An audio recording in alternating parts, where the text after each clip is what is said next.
ഇപ്പൊ ഞാൻ നിന്നോട് സംസാരിച്ച ശരിയാവില്ല. നിന്റെ മനസ്സ് മുഴുവൻ കലങ്ങി കിടക്കുക. ആരെന്ത് പറഞ്ഞാലും അത് നെഗറ്റീവായിട്ട് ചിന്തിക്കും. ഇതിപ്പരെ ഈ കഥയ്ക്കൊരു വഴിത്തിരിവുണ്ടോ? സംയുക്ത സപ്തതിമാർ തമ്മിൽ കനത്ത ആശയക്കുഴപ്പത്തിൽ.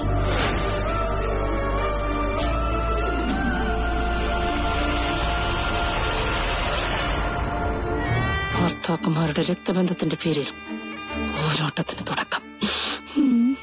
ഇതൊന്ന് കേട്ടി മൂപ്പിച്ച സൂപ്പർ ഹിറ്റ്. തമ്മി തല്ലി തല കീറി ഇവളുമാരി തമ്മിൽ അടിച്ച് പിരിയും.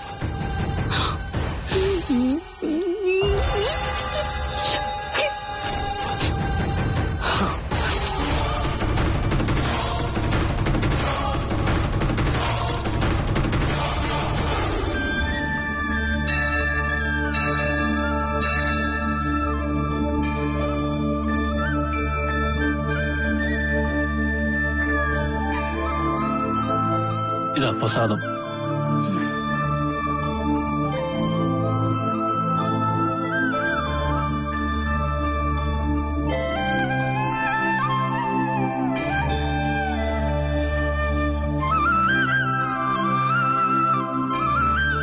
എന്റെ ദേവി, എന്റെ മക്കളെയും എന്റെ ഏതിയേട്ടനെയും കാത്തോളേ.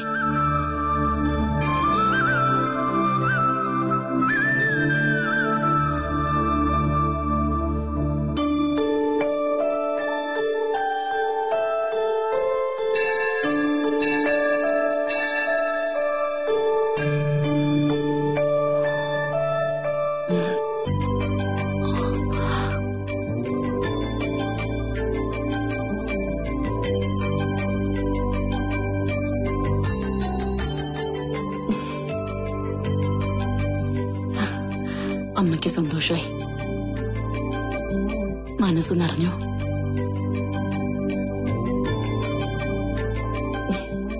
ഞങ്ങൾ മക്കൾക്ക് വേണ്ടിയും അച്ഛനു വേണ്ടിയും വഴിപാട് നടത്താൻ അമ്മയുണ്ട്.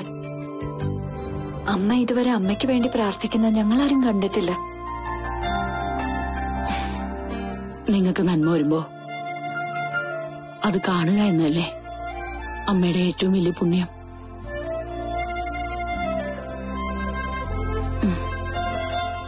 മോളെന്തിനാ അമ്മയെ കാണണമെന്ന് പറഞ്ഞേ? അമ്മ വാ വാ.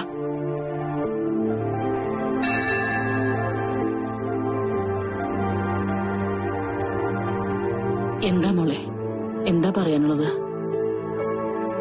അമ്മ എന്നോട് ചോദിക്കാറില്ലേ അഭേട്ടൻ എന്നെ സ്നേഹിക്കുന്നുണ്ടോന്ന്? ഞാൻ കാത്തിരിക്കുന്നതിൽ വല്ല അർത്ഥമുണ്ടോന്ന്? അതിനൊരു തെളിവും കൊണ്ട് അമ്മ ഞാൻ വന്നത്. എന്താ മോളെ? ഞാൻ പറയുന്നത് മുഴുവൻ അമ്മ ക്ഷമയോടെ കേൾക്കണം. പറ. എനിക്കൊരു കയ്യബദ്ധം പറ്റി. അഭിയേട്ടന്റെ അമ്മയെ ഞാനൊന്ന് കുത്തി.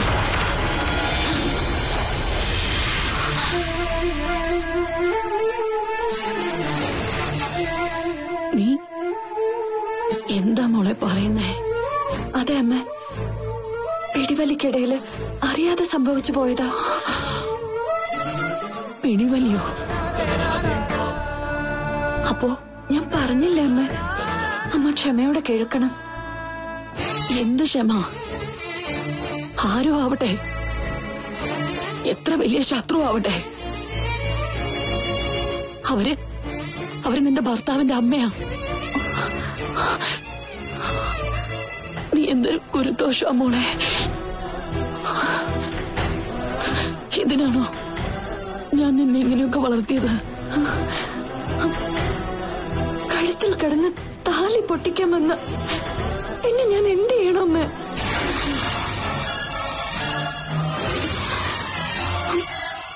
അമ്മ പറഞ്ഞത് സത്യ? വളർത്തു ദോഷ?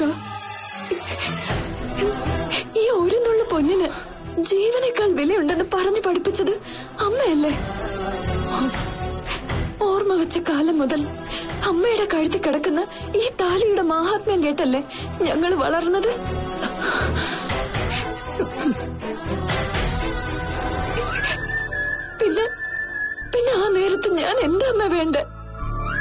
എന്നാലും മക്കളെ കുത്തുകന്നൊക്കെ പറഞ്ഞല്ലോ, സംഭവിച്ചു പോയി. താലി അറുത്തു കൊടുക്കാൻ പറഞ്ഞിട്ട് കേൾക്കാതെ വന്നപ്പോ അവരെന്നെ കുത്താൻ കത്തിയെടുത്തു. പിന്നെന്താ സംഭവിച്ചെന്ന് സത്യം പറഞ്ഞ എനിക്കിപ്പോഴും ഓർമ്മയില്ല. ആ ബഹളത്തിന്റെ ഒടുവിൽ കുത്തുകൊണ്ട് വീഴുന്ന അഭിയേട്ടന്റെ അമ്മയുടെ മുഖം മാത്രമേ ഇപ്പൊ മനസ്സിലുള്ളൂ. എന്നിട്ട് അഭിയോ? അതാ ഞാൻ പറഞ്ഞത്, ഈ നിമിഷം വരെ കേസിന് പോയിട്ടില്ല. ഒരു പരിധിക്കപ്പുറം എന്നെ ശകാരിക്കോ കുറ്റപ്പെടുത്തുകയോ ചെയ്തിട്ടില്ല. ഒന്ന് പറഞ്ഞ് രണ്ടാമത്തേന് കരണം പുകച്ചടിച്ചുകൊണ്ടിരുന്ന ആളാ. പ്രത്യേകിച്ചും അമ്മയ്ക്ക് നൊന്ത. അമ്മ എന്ന് പറഞ്ഞ ആ മനുഷ്യന് ഭ്രാന്ത. എന്നിട്ടും എന്നെ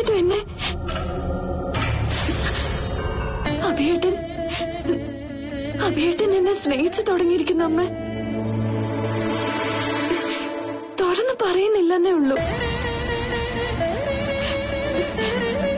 പക്ഷെ മനസ്സ് പറയുന്നത് എനിക്ക് കേൾക്കാം. എന്തോ എനിക്ക് വിശ്വാസം വരുന്നില്ല മോളെ. അഭി നിന്നോട് ക്ഷമിച്ചു. ഷർമിള എങ്ങനെ? അതിന് അവരെ ക്ഷമിച്ചു എന്ന് ഞാൻ പറഞ്ഞില്ലല്ലോ. കൂടുതൽ കരുത്തോടെ എന്നെ ദ്രോഹിക്കാനുള്ള തന്ത്രം മെനയാ അവര്.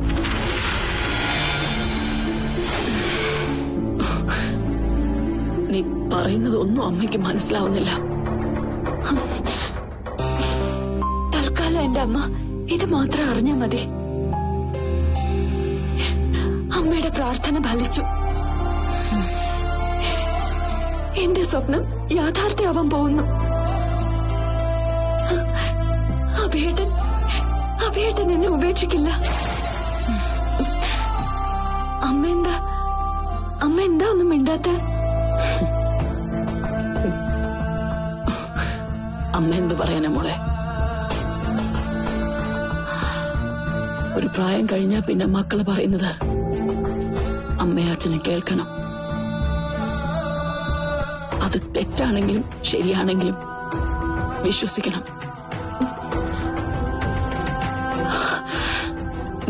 ഓരോ അച്ഛന്റെ അമ്മയുടെയും വിധി അത്.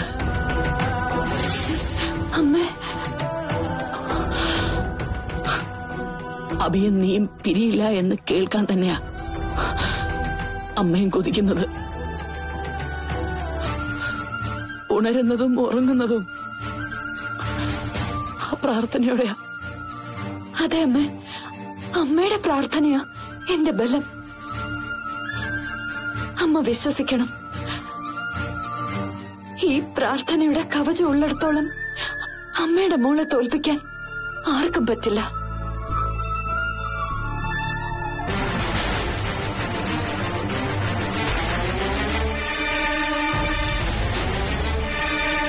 വാക്ക് ജയിച്ചേ സംയുക്ത വരൂ. ഇല്ലെങ്കിൽ പിന്നെ അമ്മ എന്നെ കാണില്ല.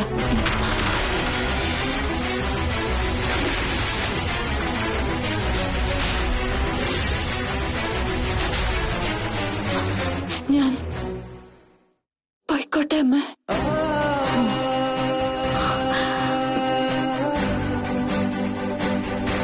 കുഞ്ഞേ,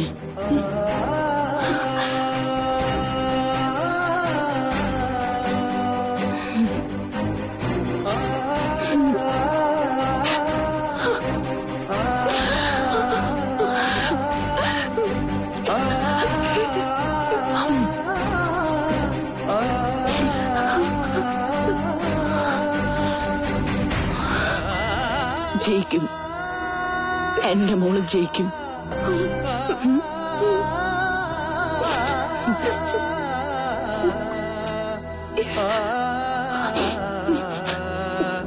വിഷമിക്കണ്ട.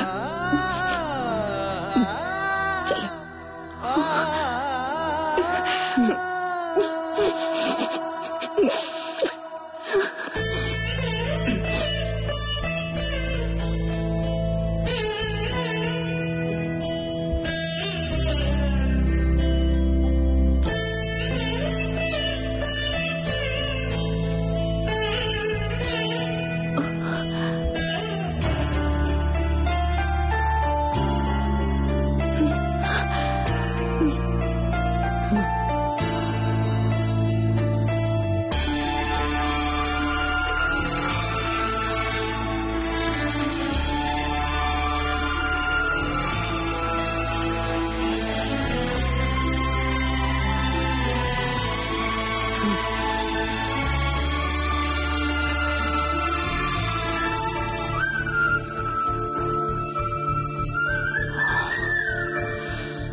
എന്റെ മോള് പറഞ്ഞത് സത്യമേ.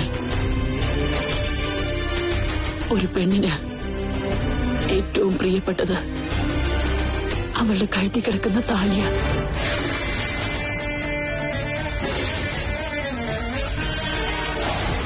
ജീവൻ കൊടുത്തു അവളത് സംരക്ഷിക്കും. പക്ഷെ ഞാൻ എന്റെ താലി നിന്റെ നടയിൽ സമർപ്പിക്കുക.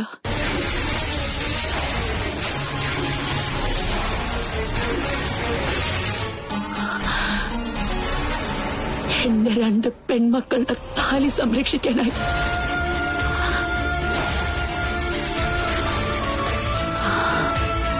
ഇനി ഞാനൊരു താലി കഴുത്തിലിടുന്നുണ്ടെങ്കിൽ അതെന്റെ സംയുക്ത മോളുടെയും സപ്തതി മോളുടെയും ജീവിതം സുരക്ഷിതമാണെന്ന് എനിക്ക് നീ ഉറപ്പ് തന്നതിന് ശേഷം മാത്രമായിരിക്കും. ഇന്നോളം ഉറക്കത്തിൽ പോലും ഞാൻ ഈ ഒരു പണവിട പൊന്നഴിച്ചു വെച്ചിട്ടില്ല.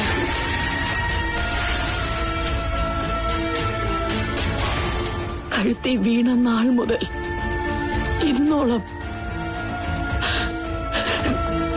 ഇത് കണ്ണി തൊട്ട് തൊഴാതെ ഞാൻ എഴുന്നേറ്റിട്ടില്ല.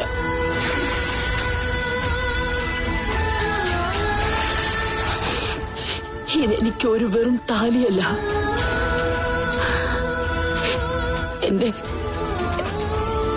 എതിയേട്ടന്റെ ഹൃദയ.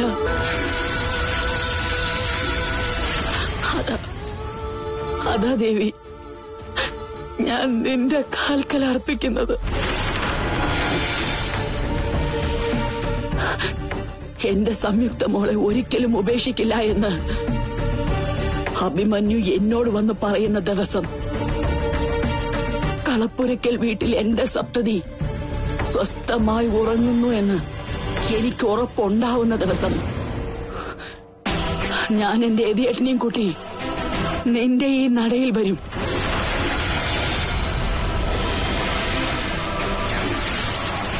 നിന്റെ കൺമുന്നിൽ വെച്ച് മറ്റൊരു താലി ഞാൻ എന്റെ ഈ കഴുത്തിലണിയും.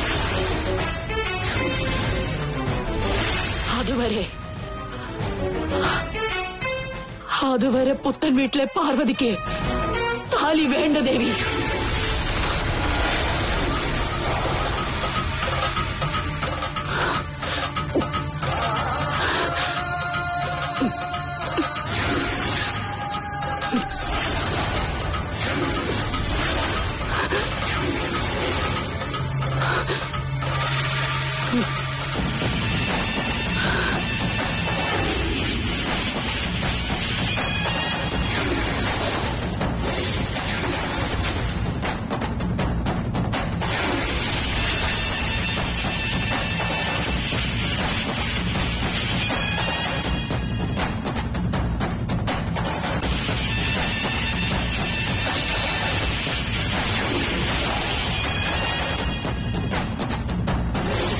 താലി ഇല്ലാണ്ട് ചാവാനാ പാർവതിയുടെ വിധിയെങ്കിൽ അങ്ങനെ ആയിക്കോട്ടെ, നിന്റെ ഇഷ്ടം പോലെ ആയിക്കോട്ടെ.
മോൾ അമ്പലത്തിൽ പോയതായിരുന്നു. ഇന്നെന്താ വിശേഷം? ഏകാദശി അച്ഛ. നന്നായി. ഈ വീട്ടില് ഒരാൾക്കെങ്കിലും അങ്ങനെ തോന്നിയല്ലോ. വെറുതെ അല്ല പെൺകുട്ടികൾ ഈ വീടിന്റെ കെടാവിളക്കാന്ന് പറയുന്നത്. എന്റെ അമ്മ ഇവിടെ ഉണ്ടായിരുന്നപ്പോ ശർമ്മിളയെ ശകാരിച്ച് കൂട്ടത്തിക്കൂട്ടും. അമ്മയ്ക്ക് ചൊവ്വയും വെള്ളിയും പള്ളിയിറക്കാവ് പോയില്ലെങ്കിൽ സമാധാനം കിട്ടില്ല.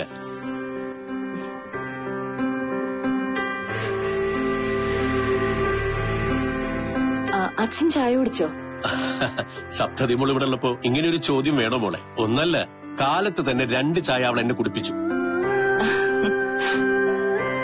മോളൊരു കാര്യം ചെയ്യ്, ചെന്ന് പ്രസാദം ശർമ്മയ്ക്ക് കൂടെ തൊട്ടുകൊടുക്ക.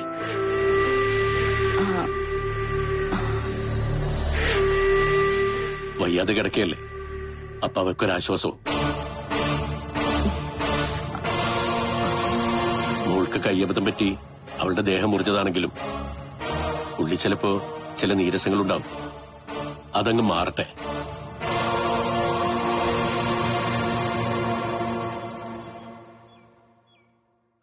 ചെല്ലു മോളെ.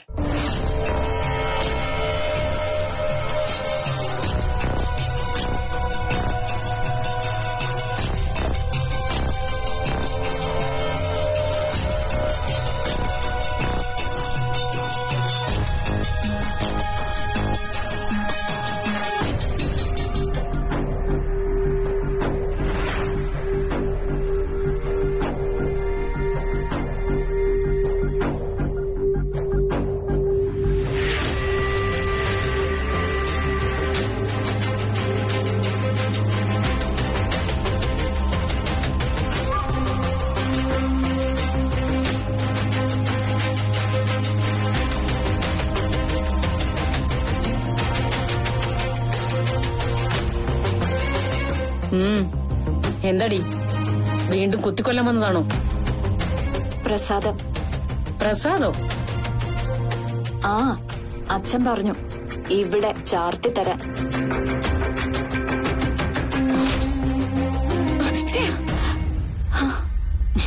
ആരോട് ചോദിച്ചിട്ടാടി എന്റെ ദേഹത്ത് തൊട്ടത്?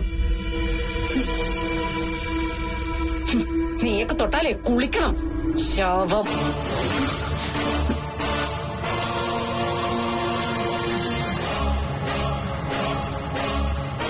ഇവിടെയൊക്കെ ശവമെന്ന് വിളിച്ച ഒറിജിനൽ ശവങ്ങൾ വന്ന് നാത്തുന്റെ ഗിൽട്ടാക്കി പിടിക്കും.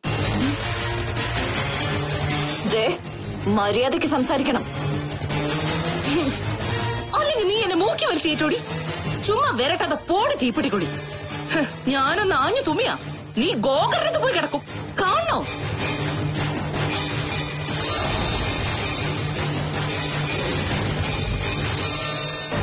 ഇവള് വന്നിരിക്കാൻ നാത്തുനെ പുതിയ വേഷം കെട്ടലുമായിട്ട്. അമ്പലത്തിന്നേ എനിക്ക് ചാർത്തിത്തരം പ്രസാദമായിട്ട്. എന്റെ ഈശ്വര, എന്നിട്ട് നീ ചാർത്തി ചെയ്ത്? എവിടെ, ഞാൻ സമ്മതിച്ചില്ല.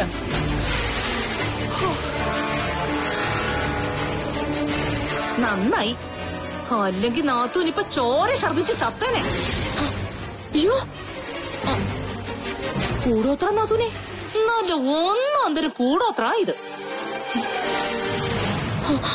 ചോര ഛർദിക്ക് മാത്രമല്ല, ചിലപ്പോ നാത്തൂൻ തല പിളർന്ന് മരിച്ചൊന്നും വരും.